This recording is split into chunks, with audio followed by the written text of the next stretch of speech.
ये आपको याद होगा जिला पंचायत का चुनाव हुआ था और उस जिला पंचायत के चुनाव में पहले दिन से लेके किसी का पर्चा खारिज कराओ, किसी को जबरदस्ती डरा के बिठाओ और जो नहीं डर पाए, जो चुनाव लड़ने काम किया, उन पे पुलिस के जरिए जिस तरह से उनको दबाव में लेने काम किया, झूठे मुकदमे, तमाम चीज़ें मेरे अच्छी तरह याद है कि मैं अपने प्रत्याशियों के समर्थन में आया था। कोरोना काल था, बड़े नेताओं ने फ़ोन किया पुलिस के लोगों को कि चंद्रशेखर को प्रचार ना करने दो। 3 गाड़ियों से हम लोग प्रचार कर रहे थे, परमिशन का कार्यक्रम था, सब कुछ, लेकिन पुलिस ने झूठे मुकदमे लिखे अपने नेताओं को, सरकार के नेताओं खुश करने के लिए, उन्हीं का परिणाम। तो आज मैं यहाँ माननीय न्यायालय में एक मुकदमे में अपनी बेल के लिए जो है आया था और माननीय न्यायालय का मैं धन्यवाद करूँगा कि उन्होंने हमारी बेल अर्जी स्वीकार की और हमें बेल दी।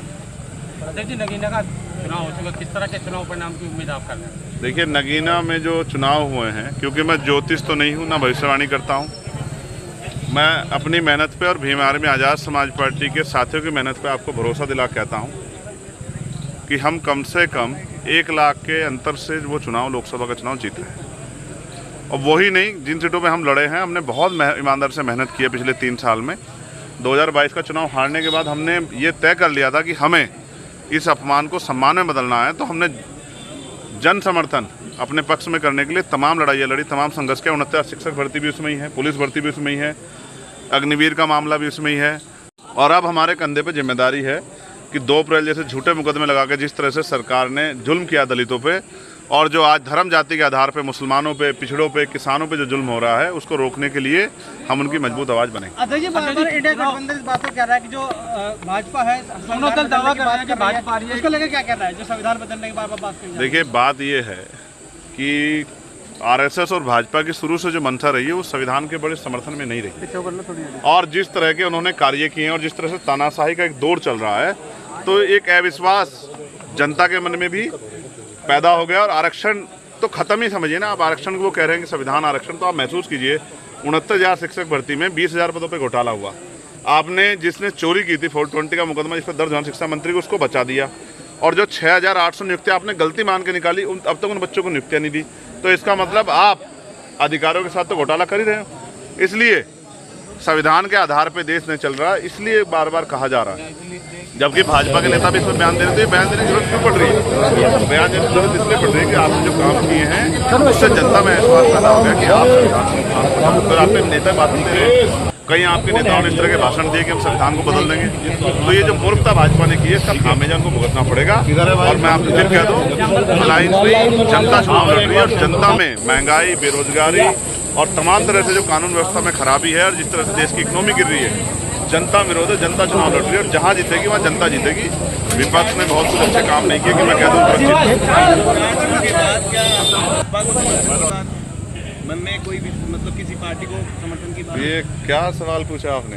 मैंने ये पूछा कि आज 4 जून को क्या वो सरकार बना रहे हैं? अगर वो सरकार बनाएंगे तो हम उनको समर्थन कर देंगे। आपके हिसाब से सरकार बना रही है? मैं क्या कहा आपसे, अभी 4था चरण बाकी है और 1 चरण में, और 7वां चरण, 1 चरण में 70 से 80 से सीटें बाकी हैं। 58 सीटें, आप समझिए 58 सीटें बहुत बड़ा मैंडेट है भाई। इसके हुए बगैर हम कैसे फैसला कर लें? और अभी हमारे साथी ने पूछा कि आप बसपा को समर्थन करोगे, तो क्या बसपा सरकार बनाएगी? बसपा तो हम समर्थन करेंगे उनका। यदि आपकी विचारधारा के लोग बिल्कुल समर्थन करेंगे। किन मुद्दों पर समर्थन? अब मैंने यही कहा ना, बहुत मुद्दे हैं, लेकिन ये फैसले पार्टी के हैं। पार्टी जो फैसले करेगी, हम डुमरियागंज भी लड़े हैं और हमारे साथी स्वामी प्रसाद मौर्य जी कुशीनगर भी लड़े हैं। तो जो हमारे साथी जीत के आएंगे, हम लोग बैठ के और पार्टी हित को और संगठन को और अपनी विचारधारा पे ध्यान रख के फिर उससे फैसले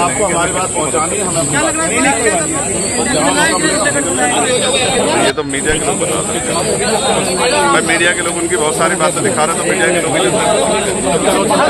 पेट्रोल के दाम की बात करते हैं, पेट्रोल के दाम की बात करते हैं, डीजल के दाम की बात करते हैं और कुछ नहीं। जितना मैंडेट उनको जनता ने देना था दे दिया।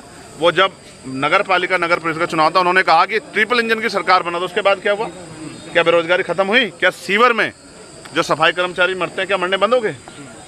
क्या पुरानी पेंशन लागू होगी? क्या हुआ? ठेकेदारी खत्म होगी?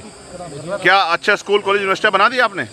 तो आप धर्म के नाम पे वोट मांग रहे हो और ये ज़्यादा दिन चलेगा नहीं। जनता एक समय तक चीज़ों को सुनती है, उसके बाद जनता उससे ठगी सी जाती है। अब ठगी गई जनता, इसलिए भाजपा का की विदाई तय कर रही है। ठीक है।